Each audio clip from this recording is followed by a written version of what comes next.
காத்திருப்போம். கர்த்தர் பெரிய காரியங்களை செய்வாராக. குறிப்பாக சின்ன பிள்ளைங்க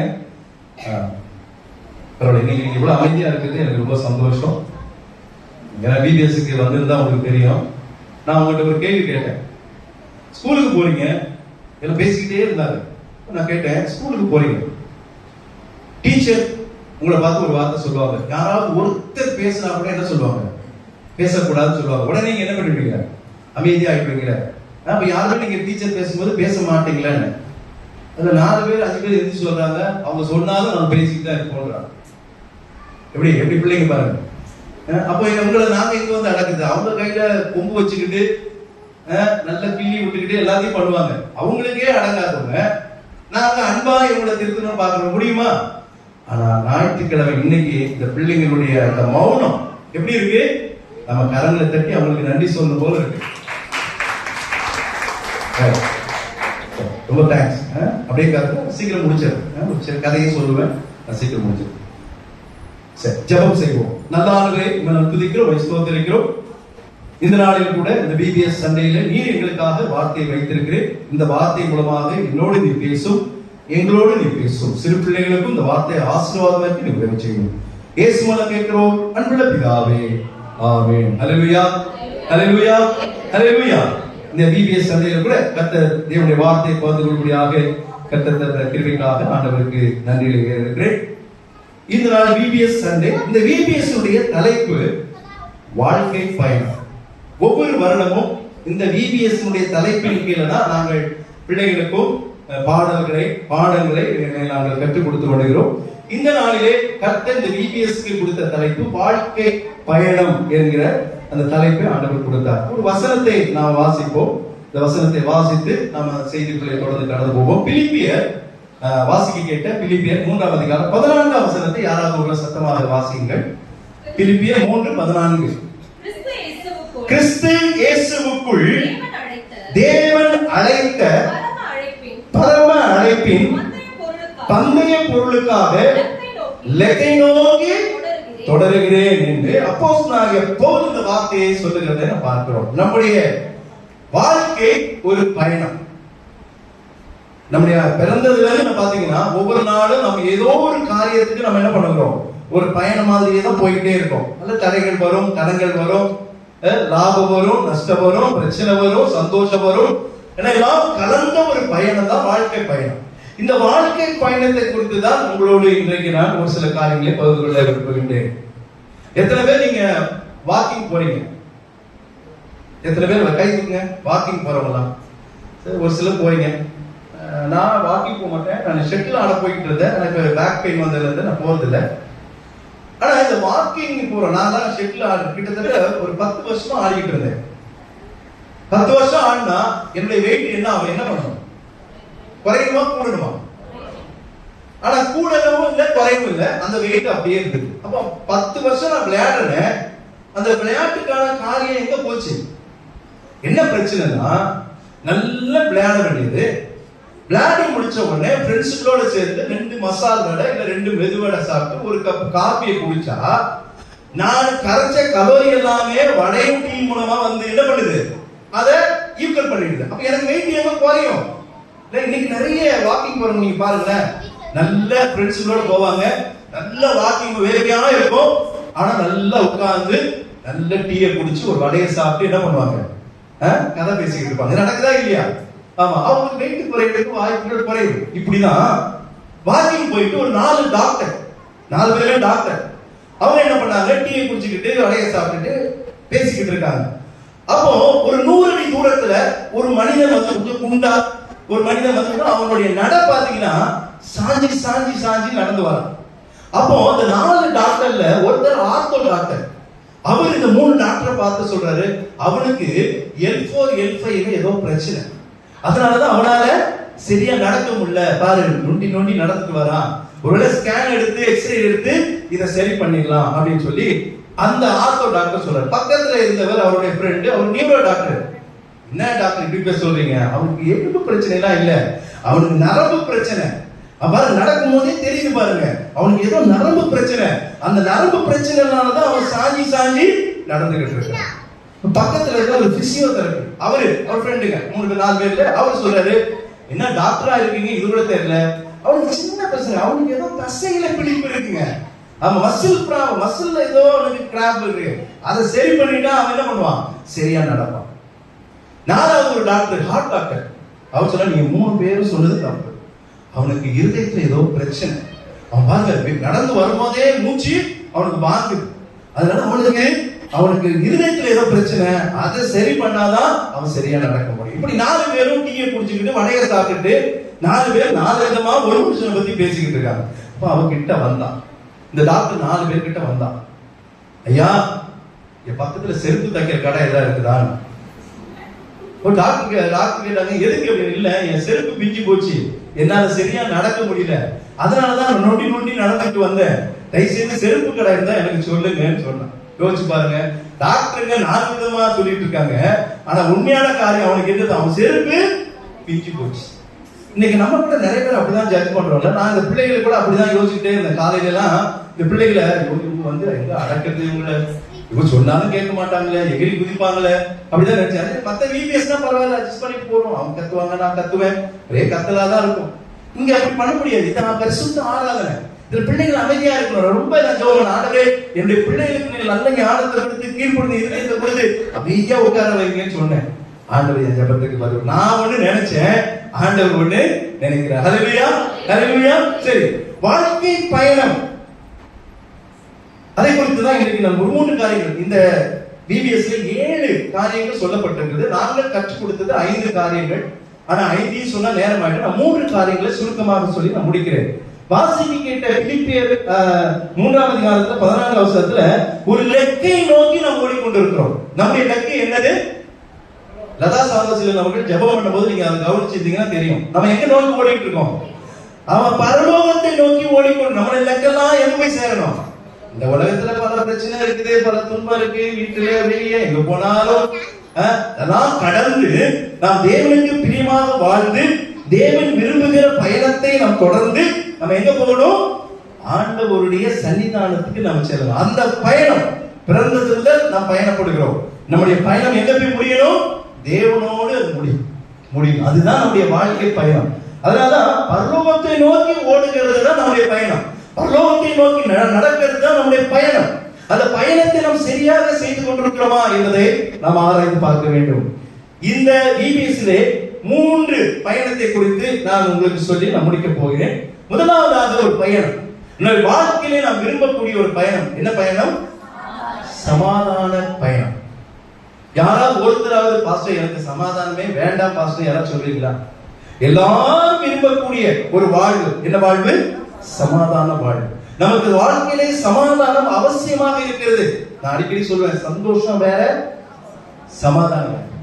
சந்தோஷம் என்பது நம்முடைய சேவையினாலே கிடைப்பது. நல்ல ஒரு டேஸ்டான ஒரு பிரியாணியை நான் சாப்பிட்டேன்னா அது எனக்கு சந்தோஷம், மகிழ்ச்சி, நல்ல ஒரு சந்தோஷம். நான் ஒரு டூர் போறேன், ஒரு பயணம் போறேன், பயணம் கார்லயோ ட்ரெயின்லயோ பஸ்லயோ பிளைட்லயோ எங்கேயோ போறேன். அந்த பயணம் எனக்கு சிறப்பா முடிஞ்சிருச்சு, சந்தோஷமா முடிஞ்சு, அது எனக்கு பெரிய மகிழ்ச்சி.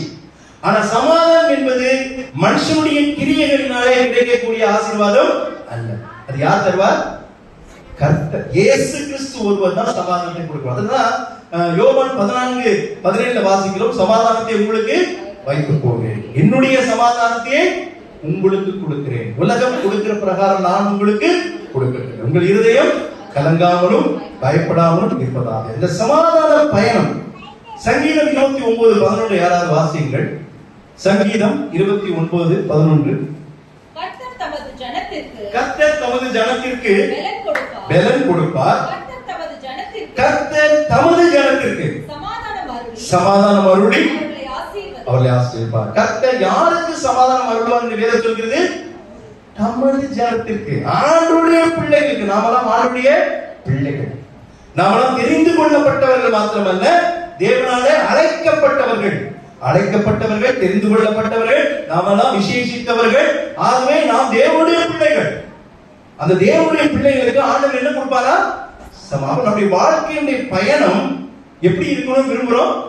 சமாதானமாய் இருக்கணும் விரும்புறோம். குடும்பத்திலும் சரி, வெளியிலும் சரி, சபையிலும் சரி, நாம் எல்லாவற்றையும் சமாதானத்தை எதிர்பார்க்க கொள்வோம். ஆனா நீங்க 2வது பாட்டு இந்த பிள்ளைங்க பாடும்போது கவனிச்சா தெரியும், எத்தனா இருந்த யாக்கோபு சுத்தனா இயேசு மாத்திட்டாரு அந்த வார்த்தை வருகிறது. யாக்கோபு ஒரு எத்தன் என்று வேதம் சொல்கிறது. நான் சொல்லலங்க, வேதம். ஏன்னா அவன் அண்ணனையே என்ன பண்ணினான்? ஏமாற்றினான். ஏமாற்றுகிற ஒரு மனிதன். ஆனா ஆண்டவர் ஏமாற்றுகிறவனா என்ன பண்ணுகிறார்? தெரிந்து கொள்கிறார். யாக்கோபு வாழ்க்கையில அவன் எப்பொழுது அவன் அண்ணனை ஏசாவை ஏமாற்றுகிறானோ அப்பொழுதே அவனுடைய வாழ்க்கையிலே அவனுக்கு இருந்த சமாதானம் தொலைந்து போச்சு. அப்போ ஏசா யாக்கோபு ஏமாற்றினாலே யாக்கோபு மேல குலவெறியோடு அவன் என்ன பண்றான்? அவனை எப்படியாவது கொன்றுவிட வேண்டும் என்று சொல்லி அவன் ஆயத்தம் பண்ணி கொண்டு இருக்கிறான் ஏசா. உங்களுக்கு தெரியும், அதுல டீட்டெயிலா சொல்லனா நமக்கு நேரம் இல்லை. ஈசாக்கு ரெபெக்காளுக்கு 2 பிள்ளைகள். மூத்தவன் ஏசா, அவன் வனசஞ்சாரி, அவன் எப்படி? அவன் வேட்டையில வல்லவன். ஆனா யாக்கோபு கூடாரவாசி, குணசாலி என்று சொல்லி. ஏன்னா வீட்டுக்குள்ளே இருந்து அங்க நான் ஏற்கனவே டிவோஷன்ல அதை சொன்னேன். ஒருத்தன் அப்பா செல்லும், ஒருத்தன் அம்மா செல்லும். ரெண்டு பிள்ளைகள் இருந்தா அப்படி எப்பவுமே அப்படிதான் இருக்கும். ஆனா ஒரே பிள்ளையா இருந்தா 2 பேரும் செல்லமா இருக்கும், பிரச்சனையே கிடையாது. ஆனா 2 பிள்ளைகள் இருந்தா அப்படிதான் கொஞ்சம் அந்த பார்ஷியாலிட்டி வர மாதிரி இருக்கும். நம்ம கேட்போம் அடிக்கடி. இப்ப 2 பிள்ளைகள் இருக்க வீட்டுல தெரியும் உங்களுக்கு, உங்களுக்கு அவனா ரொம்ப பிடிக்கும், ஏன்னா பிடிக்கவே பிடிக்காது. ஆமா, நான் தவிட்டுக்கு வாங்கினேன், இவனை மட்டும் தான் நான் பெற்றேன் அப்படின்னு அப்பா அம்மா சொல்லுவாங்க. இதெல்லாம் நம்ம சொல்ற காரியங்கள் தான். இங்க அப்பா ஏசாவை ரொம்ப நேசிக்கிறான், அம்மா யாக்கோபை நேசிக்கிறாங்க. இதுல ஒரு காரியம் தான், ஏசாவுக்கு தான் சேஷபுத்திர ஆசீர்வாதம், அதாவது முழு ஆசீர்வாதம் ஏசாவுக்கு தான் உண்டு. ஆனா யாக்கோபு அந்த ஆசீர்வாதத்தை அம்மாவுடைய துணையோடு, அம்மா ரெபெக்காளுடைய துணையோடு என்ன பண்றான்? அவன் ஏசாவா மாறி, ஏசாவை போல மாறி போய் அப்பா கிட்ட எல்லா ஆசீர்வாதத்தையும் வாங்கிடும். அப்ப இதற்கு பிறகு வருகிற ஏசா இதை தெரிந்து கொண்டு தன்னுடைய தம்பி மேல அவன் என்ன பண்றான்? பல வெறியோடு இருக்கிறான். அப்போ இவன் அவன் அண்ணன்கார என்ன கொன்று விடுவான இந்த பயத்தோடு யாக்கோபு ஊரை விட்டு ஓடுறான். அப்போ சமாதானத்தை விரும்புகிற யாக்கோபுக்கு இப்ப அவனுடைய பயணம் எப்படி மாறிச்சு? சமாதானம் இல்லாமே போயிடுச்சு. சமாதானம் வசனம் சொல்லல, நேரமாய் சமாதானமற்ற நிலையில அவன் எங்க போறான்? தன்னுடைய மாமா லாபான் வீட்டுக்கு ஓடுறான். லாபான் வீட்டுல போய் அங்க இருக்கிற தன்னுடைய மாமா பொண்ணுக்காக என்ன பண்றான்? வேலை பார்க்கறான். அப்புறம் கல்யாணம் நடக்குது. ஆமா, அங்க அதெல்லாம் தெரியும் உங்களுக்கு. எல்லாம் கல்யாணம் முடிச்சு குழந்தையெல்லாம் பெற்று அது. ஆனா அவனுக்கு என்ன இல்ல? எல்லாம் கிடைச்சது, என்ன இல்ல? சமாதானம் இல்ல. அவனுக்கு ஒரே கவலை. என்ன கவலை? தான் அண்ணனோட இன்னும் நமக்கு சமாதானம் வரல. அப்ப ஒரு நாள் யோசிக்கிறான். நீங்க வேதத்துல படிச்சு பாருங்க. இதற்கு பிறகுதான் ஆண்டவர் யாக்கோபை பேரை என்ன மாற்றுறாரு? இஸ்ரவேல் என்று மாற்றுகிறார். எப்ப தெரியுமா? போய் என்னை ஆசீர்வதித்தாலே உம்மை போகிறேன். ஏன் ஆசீர்வாதம்? அவன் பெரிய பணக்காரங்க. இங்க இல்லனா கூட லாபாவும் பெரிய பணக்காரன், பொண்ணு கட்டி இருக்கிறான், நிறைய பணம் இருக்குது. அப்ப என்ன ஆசீர்வாதம் அவனுக்கு வேணும்? சமாதானம் இல்ல. அண்ணனோடு என்னால உறவு கொள்ள முடியல. அண்ணன் என் மேல ரொம்ப கொலையா இருக்கான். தப்புதான். காலை பிடிச்சுக்கிட்டான், அவன் கெஞ்சினான் தேவதூதனோட, என்ன ஆசீர்வாதத்தாலே உம்மை போகவில்லை. ஆண்டவர் சொன்னார், நீ யாக்கோபு அல்ல, எத்தனை அல்ல, இஸ்ரவேல் என்று அழைக்கப்படுவாய் என்று சொல்லி பேரை மாத்துறார் ஆண்டவர். அப்புறம் ஒரு முடிவு எடுக்கிறான். நீங்க வீட்டுல போய் படிச்சு பாருங்க. ஆதியாகமம் 32, 33 அதிகாரத்தை வீட்டுல போய் படிச்சு பாருங்க. அவன் செய்தி அனுப்புறான், எப்படியாவது ஏசாவிட்ட போய் சொல்லுங்க, ஆமா அவனோட நான் சமாதானமா வாழணும்னு விரும்புறேன். அப்ப போய் செய்தி போகுது. அப்ப ஏசா அங்க இருந்து ஒரு பதில் அனுப்புறான் ஆட்கள் மூலமா. என்ன சொல்றமா? சரி வரோம், நானும் கூட எத்தனை பேர் வரோம்? 400 பேரோடு வரேன். எப்படி இருக்கு யோசிச்சு பாருங்க. நீ மட்டும் வாடா, உன் குடும்பம் மட்டும் வாடா, நம்ம அன்பா இருக்கலாம்னு யாக்கோபு விரும்புறான். ஆனா அவன் பதில் என்ன வருது? நான் 400 பேரோட வரேன்றான். அப்ப இவனுக்கு இடாயிடும். ஐயோ, இன்னும் அவன் என் மேல இருக்கிற கொலவெறி மாறல. ஆனா வீட்டுல போய் படிச்சு பாருங்க. 2 பேரும் சந்திக்கும் போது அங்க ஒரு சகோதர ஒரு பாசம் வருதுங்க. 2 பேரும் இவனுடைய அவைய மார்ச் பாஸ் மாதிரி ஒய்ஃபு பிள்ளைங்க எல்லாம் வரிசையா. இங்க யாக்கோபு அப்படியே 12 பிள்ளைங்க, அந்த பிள்ளைங்க கொண்டாட்டிங்க, ஒரு கொண்டாட்டி இல்ல கொண்டாட்டிங்க. ஆமா, அவனுக்கு 3 4 இல்ல 4 கொண்டாட்டி. யாருக்கு? யாக்கோபுக்கு 4 கொண்டாட்டி. கவனிங்க. ஆமா, சிரிப்புதான் வரும் நமக்கு, என்ன பண்றது? கவனிங்க ஒரு நிமிஷம். இப்படி போறான், நடந்து போகும்போது அந்த காட்சியை நீங்க நான் படிச்சுட்டே இருந்தாரு. ரொம்ப ஆர்வமா இருக்கு. இவனுடைய பயம் தான் என்னன்னு, ஏன் பொண்டாட்டி பிள்ளைங்க எல்லாம் கூட்டு போறானா, அவனுடைய கொலவெறி என்ன பண்ணணும், பிள்ளைங்க மனைவி மாதிரி இவங்களதான் பார்த்தாவது குடும்பம் ஆயிட்டான் அப்படின்னு சொல்லி சமாதானமா வருவாங்க. ஆனா அவனும் அந்த நோக்கத்தோட ஒரு நேரத்துல கோவப்பட்டான். ஆனா ஏசாவும் யாக்கோவும் என்ன பண்றாங்க, ரெண்டு பேரும் ஆற தழுவி கட்டி கொண்டு ஒருவருக்கொருவர் கட்டி அழுதார்கள் என்று வாசிக்கிறோம். அல்லேலூயா. இப்பேற்பட்ட ஒரு சமாதானத்துக்கு தான் யாக்கோபு அழுதாங்க. ஆனா அதுக்கு வருஷம் ஆயிடுச்சு. சில நேரங்களில் நாம் தேவனுக்கு விரோதமாக காரியம் செய்யும் போது நாம் சமாதானத்தை இழந்து போகிறோம். நம்முடைய வாழ்க்கை பயணத்துல முதலாவது ஆசீர்வாதம் என்ன என்றால் அது சமாதான பயணம். இன்னைக்கு சமாதானம் வேணும்னா நாம இருக்கிற கசப்புகள், நாம இருக்கிற எல்லா பிரச்சனைகள், நாம இருக்கிற எதிரான நிலைகள் எல்லாவற்றையும் நாம் ஒழித்து விட்டு தேவன் விரும்புகிற வாழ்வை வாழும் போதுதான் நமக்கு சமாதானம் கிடைக்கும். இது சமாதான பயணத்தினுடைய காரியம். இரண்டாவது ஒரு பயணம், இந்த பிபிஎஸ் அடிப்படையில் நான் சொல்லுகிறேன், அவிசுவாச பயணம். சில நேரங்களில் நம்முடைய பயணம் அவிசுவாசத்தோடையே நடக்குது. நமக்கு ஒரு ஆண்டவரும் பேர் வைத்திருக்கிறார், என்னது, விசுவாசிகள். அப்ப விசுவாசிகளுக்கு அவிசுவாசம் வரலாமா? வரக்கூடாது. தேவனாலே எல்லாம் கூடும். அந்த ஒரு நம்பிக்கை இருந்தால் ஒரு நிலையிலும் நமக்கு அவிசுவாசம் வராது. பிலிப்பியர் 2ஆம் அதிகாரம் 16ஆம் வசனத்தை வாசிங்க. பிலிப்பியர் 2ஆம் அதிகாரம் 16. இதற்கு ஒரு அடிப்படையான ஒரு வசனம் அது. எல்லாவற்றையும் முறுமுறுப்பில்லாமலும் தர்க்கிப்பில்லாமலும் செய்யுங்கள். சில நேரங்களில் நம்முடைய விசுவாச குறைவுக்கு காரணம் என்னதுமா, நாம எதிர்பார்த்தது கிடைக்கலன்னா நமக்கு என்ன வந்துருது, அவிசுவாசம் வருகிறது. அந்த அவிசுவாசத்தினால நம்ம என்ன பண்றோம், முறுமுறுக்கின்றோம், தர்க்கிப்பிக்கின்றோம். அதாவது தர்க்கம் பண்றோம். இது செஞ்சது யார் தெரியுங்களா? இஸ்ரவேல் ஜனங்கள். இஸ்ரவேல் ஜனங்கள் 430 வருஷம் எங்க இருந்தாங்க? எகிப்துல அடிமைகளாக இருந்தாங்க. அவருடைய கூக்குரலை ஆண்டவர் கண்ணோக்கினார் என்று வாசிக்கிறோம், கேட்டார் என்று வாசிக்கிறோம். அதற்காக மோசேயையும் ஆரோனையும் ஆண்டவர் தெரிந்து கொண்டு அவர்களை பாலும் தேனும் ஓடுகிற கானான் தேசத்துக்கு கொண்டு வரும்படியாக, எகிப்திலிருந்து பார்வோனிடத்திலிருந்து அவர்களை அழைத்து வரும்படியாக ஆண்டவர் ஒரு விசுவாசத்த பயணத்தை ஆண்டவர் உருவாக்கி கொடுத்தார். ஆனா வரும்போதெல்லாம் இவங்க அந்த விசுவாச பயணத்துல என்ன வந்துடும், அவங்களுக்கு அவிசுவாசம். அடிக்கடி ஆண்டவர் அவங்க என்ன பண்ணுவாங்க, மறந்து போவாங்க. ஆண்டவர் இருக்கிறார் என்பதே நினைக்கவே மாட்டாங்க. இதன் மூலமாக மோசையும் ஆரோனையும் மிரியாமிடத்துல தர்க்கம் பண்ணிக்கிட்டே இருப்பாங்க, முறுமுறுத்துக்கிட்டே இருப்பாங்க. நான் 3 பாவத்தை முக்கியமா சொல்லுவேன் இஸ்ரவேல் ஜனங்கள்ட்ட. ஒரு செய்தியாவே நீங்க சொல்லலாம். முறை தவறி நடந்தவர்கள், முறுமுறுத்தவர்கள், முரட்டாட்டம் செய்தவர்கள். இந்த 3 பாவமும் இந்த இஸ்ரவேல் ஜனங்களிடத்துல நீங்க அதிகமாக இருக்கும். ஏன்னா அவங்களுக்கு அவிசுவாசம். இன்னைக்கு நம்முடைய வாழ்க்கையிலும் அநேக காரியங்கள், வியாதி வரலாம், கஷ்டம் வரலாம், பண பிரச்சனை வரலாம், குடும்பத்தில் ஏதோ ஒரு எதிரான நிலைகள் வந்து கொண்டே இருக்கலாம். ஆனா நீங்க எப்படி இருந்தாலும் தேவனிடத்தில் மட்டும் விசுவாசம் குறைவுபட கூடவே கூடாது. உங்களுடைய பயணம் ஒரு விசுவாச பயணமாக இருக்க வேண்டுமே தவிர அவிசுவாச பயணமாக இருக்கவே கூடாது. அந்த அவிசுவாசத்தினாலே வேதம் சொல்கிறது, புறப்பட்டது எத்தனை பேர்? 6 லட்சம் காலாட்கள், 6 லட்சம் ஆண்கள். அப்போ பாஸ்ட் ஒரு கணக்கு சொல்லுவாரு, 6 லட்சம் பெண்கள் குழந்தைங்க எல்லாம் சேர்த்து எத்தனை பேர்? ஒரு 20 லட்சம். ஆனா போய் சேர்ந்து கானான் தேசத்துல போனது எத்தனை பேர் தெரியுமா? only 2. ரெண்டு பேர் தான் போனாங்க. புறப்பட்டது எத்தனை? 6 லட்சம் புருஷர்கள். போய் சேர்ந்தது என்னது? அப்ப தேவனுடைய வாக்கு பொய்யாயிடுச்சா? தேவன் வாக்கு மாறாதவர், அவர் பொய் உரையாதவர், அவர் நினைத்தால் நடக்கும். ஆனா இவங்க அவிசுவாசத்தினால எங்க போக முடியல? கானானுக்குள்ள போக முடியல. நம்முடைய பயணம் ஒரு விசுவாச பயணமாக. ஏங்க மோசே போலங்க, மோசையால போக முடியல, ஆரோன் போகல, மிரியாம் போகல. போனது யாரு? காலேபும் யோசுவா 2 பேர் தான் போனாங்க. அந்த கானான் மோசே பார்த்தார், மலை மேல நின்று இதான் கானான் தேசம் ஆண்டவர் பார்க்க வைத்தார். அதோடு ஆண்டவர் அவனை எடுத்துக்கொண்டார், ஆண்டவரை அடக்கம் பண்ணினார். மோசையுடைய வாழ்க்கையில அது பிரதானமானது.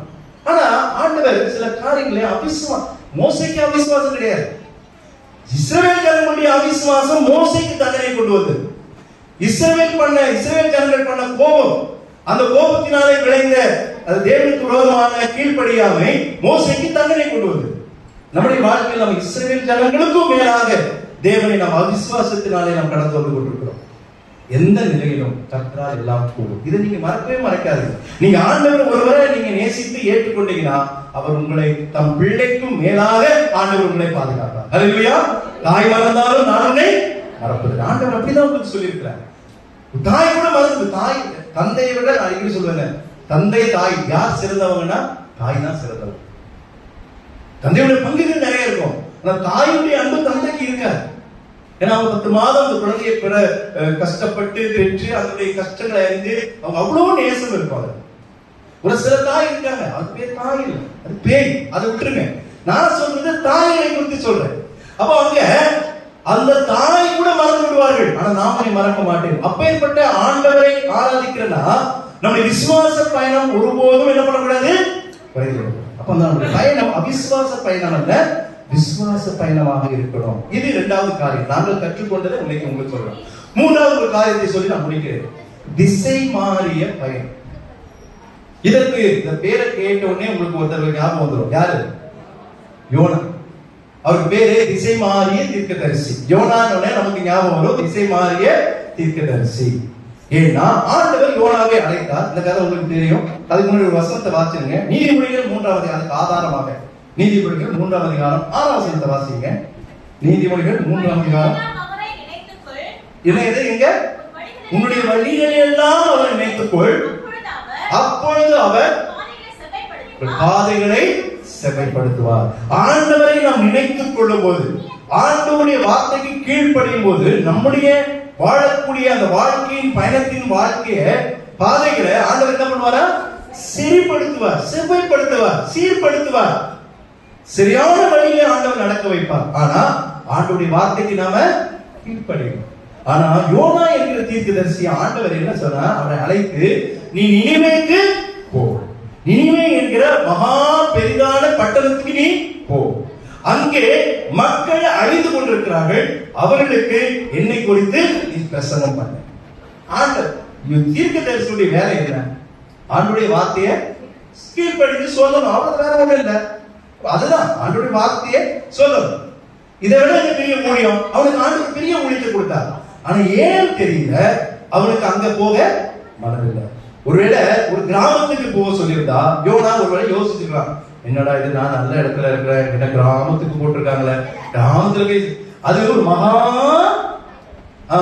நகரம், பெரிய நகரம், எல்லா வசதி இருக்கு, பெரிய சிட்டி, என்ன பிரச்சனை அவனுக்கு? ஆனா தேவனுடைய வார்த்தையை மாறி அவன் திசை மாறி போகிறாங்க. அவனுடைய பயணம் மாறி போக. நம்முடைய வாழ்க்கையில சில நேரத்துல ஆண்டவர் சொல்றது நம்ம கேட்கறதே கிடையாது. நம்ம இஷ்டத்துக்கு எல்லாத்தையும் செய்வோம், செஞ்சுட்டு எல்லா கஷ்டத்தையும் அனுபவிச்சுக்கிட்டு ஆண்டவர் மேல அனுப்பிடுவோம், பழியும் பறையும் போடும். நினிவேக்கு போக சொன்னா இவன் கப்பல் ஏறி தர்ஷீஷுக்கு போகிறான். ஆண்டவர் விடுவாரா? ஒரு முறை நீங்க ஆண்டவரை நீங்க ஏற்றுக்கிட்டீங்கன்னா அதுக்கப்புறம் உங்களால நினைச்சாலும் ஆண்டவரை விட்டு போக முடியும். அப்படி போனாலும் ஆண்டவர் கூட விட மாட்டார். உதாரணத்துக்கு நிறைய பேர் இருக்கிறோம், ஆண்டவர் விட்டு நீங்க விலகி போனாலும் ஆண்டவர் உங்களை விட மாட்டார். எப்படியாவது கட்டி குட்டிச்சு தண்டனை கொடுத்து இல்ல அன்பை காட்டி எப்படியோ உங்களை ஆண்டவருக்குள்ள அவர் மீண்டும் கொண்டு வந்துவார். இது யோனா என்ன பண்ணா, அவன் தர்ஷீஷுக்கு போகிறான், கப்பல்ல போறான். திடீர்னு பார்த்தா ஒரு பெரிய புயல் காற்று வருகிறது. கப்பல் ஆடு. புயல் காற்று வரக்கூடிய சூழ்நிலை கிடையாது, அப்படிதான் கப்பல் போயிருக்காரு. நடந்தது என்ன? உடனே சொல்றாங்க, யாரோ தப்பி கொண்டு ஏற்றான். இப்படிதான் நம்ம சொல்லுவோம், யாரோ தப்பு பண்ணிட்டு ஏறிட்டான். வச்சுட்டு குடிக்க போறாங்க. யார் பேர் வருகிறது? இதெல்லாம் ஆண்டவரின் திட்டம். எத்தனை பேர் குடிக்க போறது? ஒரு 1000 பேர் இருக்கிறாங்க. எப்படி யோனாவுடைய பேர் வருகிறது? இல்ல எல்லா பேரெல்லாம் கரெக்டா எழுதிருப்பாங்க, ஆனா எல்லா பேரும் ஆண்டவர் என்ன பண்ணிருப்பாரு? யோனான்னு மாத்தி இருப்பாரு. ஆமா, யோனான்னு மாத்திருவாரு எல்லாத்தையும். இவங்க எழுதுறது ஒவ்வொரு பேர் எழுதிருப்பாங்க, ஆனா யோனா பேரு தான் எடுத்தா யோனா பேர் வச்சு. அவன் சொல்லிட்டான், ஆமா ஆமா என்ன தூக்கி போட்டுருங்க, நான் தான் தப்பு பண்ணிட்டேன், என்ன ஆண்டவர் ஒரு இடத்துக்கு போக சொன்னாரு, நான் தப்பி வந்துட்டேன், தூக்கி போட்டு.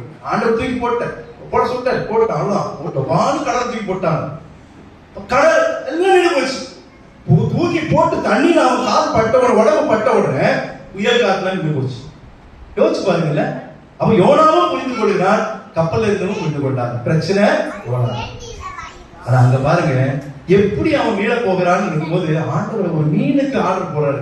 ஒரு பெரிய மீன் வந்து அவன் குளிச்சவன் டபக்குன்னு வந்து அவன் முழுகி கரையில போட்டு முதல் நாள் 3 நாள் வயிற்றுக்குள்ள. நான் சதா சொல்றேன், ஒரு வீட்டுல மீன் சாப்பிடுறதுக்கு டேஸ்டா இருக்கும். செஞ்சு முடிச்சு அதை நீங்க 1 நாள் 2 நாள் செய்யாம அந்த தலை குடல் இதெல்லாம் சொல்லி வச்சு 2 நாளுக்கு அதுவும் நீங்க யாராவதுலாம் நீங்க வெளியே வச்சுட்டீங்கன்னா முடியாது. எங்கேயோ நான் கேட்க வந்து என்ன எரிசத்தை நாத்து அடிக்குத கஷ்டப்பட்டு அந்த கவரை எங்கேயாவது உரங்க வச்சிருப்பாங்க, தூக்கி போய் போட்டாதான் நாத்தம் போயிடும். மீன் வயிறுனா மணக்குமா, சென்டாது, வாசனையா இருக்குமா? 3 நாளுங்க ஆண்டவரை விட்டு அவன் விலகி போனதுனால ஆண்டவர் தண்டனை கொடுத்தாருன்னு வாசிக்கிறான். ஆனா விடல. ஆனா 3 நாளும் அவன் கஷ்டத்தை அவன் அனுபவிக்கலங்க. அவன் என்ன பண்றான்? ஆண்டவரை நோக்கி ஜெபம் பண்றான். நல்ல ஜெபம் பண்றான். 3 நாள் அவனுக்கு டைம் கிடைச்சிருச்சு. ஆண்டவரே நான் தப்பு பண்ணிட்டேன், ஆண்டவரே என்ன மன்னிச்சிருங்க, நான் நீங்க செய்யற வேலையை நீங்க சொல்ற வேலையை நான் செய்யறேன். 3 நாள் கழிச்சு ஆண்டவர் கரையில கொண்டு மீனை கத்த வச்சு 3 நாள் அவன் 10 நிமிஷம் அதிகபட்சங்க. 10 நிமிஷம் ஒரு மனுஷன் மீன் வயிற்றுல உயிரோடு இருக்க முடியும், அவ்வளவுதான். ஆனா அவன் 3 நாள் இருந்து ஆண்டவரை ரொம்ப ஜெபிச்சு வெளியே வந்து அதற்கு பிறகு ஆண்டவருடைய கிருபையினால நினிவே மக்கள் அனைவரும் என்ன பண்ணாங்க? மனம் திரும்பி ரட்சிக்கப்பட்டாங்க. ஹல்லேலூயா, ஹல்லேலூயா. எவ்வளவு பெரிய செயலை நினிவே மக்களுக்காக ஆண்டவர் செய்யும்படியாக யோனாவை தெரிந்து கொண்டார். ஆனா இவன் திசை மாறி போனாலும் ஆண்டவர் நம்முடைய வாழ்க்கையிலே சில பயணங்கள் ஆண்டவர் நமக்கு தருகிறார். அந்த பயணத்தை நம்ம சிறப்பையாக நாம் செய்யணும். நீங்க அந்த பயணத்தை நம்ம புரிந்து கொண்டு நம்ம செய்யணும். அதை விட்டுட்டு வேற வழி, எல்லாருக்கும் எல்லாம் ஒரே வழி கிடையாதுங்க. உனக்கு ஒரு வேலை, எனக்கு ஒரு வேலை, உங்களுக்கு ஒரு வேலை, எங்களுக்கு ஒரு வேலை, இதுதான் ஆண்டவர் கொடுத்தது. எல்லாருக்கும் எல்லா வேலையும் நம்ம கொடுக்க மாட்டோம். ஆனா அந்த பணியை நாம் சிறம்பட செய்யலாம். என்ன பணியாக இருக்கட்டும், அது கிராமமாக இருக்கட்டும், சிட்டியாக இருக்கட்டும், அது சின்ன காரியமாக இருக்கட்டும், பெரிய காரியமாக இருக்கட்டும், அது பணமாக இருக்கட்டும், உழைப்பாக இருக்கட்டும், ஏதோ ஒரு விதத்தில் ஆண்டவர்களை பயன்படுத்தும்படியாக அழைத்திருக்கிறார். உங்களுடைய திசை மாறி போகக்கூடாது. யோனா திசை மாறி போனான் என்று வாசிக்கிறோம். நம்முடைய வாழ்க்கை பயணம் எப்படி இருக்கிறது? நான் 3 பயணம் தான் பேசி 7 பயணம் பேச முடியாது, முடிக்கிறேன் நானே. சமாதான பயணம், நாம் விரும்புகிற பயணம் அது சமாதான பயணம். ஆண்டவருக்கு நான் உண்மையாக இருக்கும்போது, கீழ்ப்படியும் போது அந்த சமாதான பயணம் நமக்கு கிடைக்கும். அவிசுவாச பயணம், அந்த அவிசுவாசத்தோடு நாம் பயணம் செய்யவே கூடாது. இஸ்ரவேல் ஜனங்களை போல அல்ல, நாம் தேவனுடைய பிள்ளைகளை போலவே நாம் விசுவாச பயணம் ஆக இருக்க வேண்டும். நினிவேக்கு போகாதபடி யோனா திசை மாறி போனது மாதிரி இல்லாம ஆண்டவர் என்ன சொல்லுகிறார் அதன்படி நம்முடைய பயணம் இருக்கணும். நம்முடைய வாழ்க்கை பயணம் இப்படிப்பட்டதாக இருக்கும் போதுதாங்க ஆசீர்வாதம். ஆகவே இந்த வாழ்க்கை பயணத்தில் ஆண்டவர் தொடர்ந்து உங்களுக்கு கூட இருந்து உங்களை நிச்சயமாக எப்படி இஸ்ரவேல் ஜனங்கள் பாலும் தேனும் ஓடுகிற கானான் தேசத்துக்கு ஆண்டவர் அழைத்து செல்ல முற்பட்டால் அந்த விதமாக பரலோகமாகிய கானான் தேசத்துக்குள்ளே அழைத்து போடும்படியாக ஆண்டவர் நம்மை கேட்டு கொண்டிருக்கிறார். ஆனா 6 லட்சத்துல 2 பேர் தான் அந்த கானானை பிரவேசித்தார்கள். ஆனா இங்க வந்திருக்கிற கல்வாரியில் வந்திருக்கிற அனைவருமே எங்க போகணும்? பரலோகமாகிய கானானுக்கு நாம் போக வேண்டும். அவை நம்முடைய வாழ்க்கை பயணத்துல நாம் தேவனுக்கு விரும்புகிற ஒரு வாழ்க்கை வாழ்ந்து தேவனுக்கு நாம் பெரிய காரியங்களை செய்ய கர்த்தர் நமக்கு உதவி செய்வாராக. கர்த்தர் உங்களை தொடர்ந்து ஆசீர்வதிப்பாராக.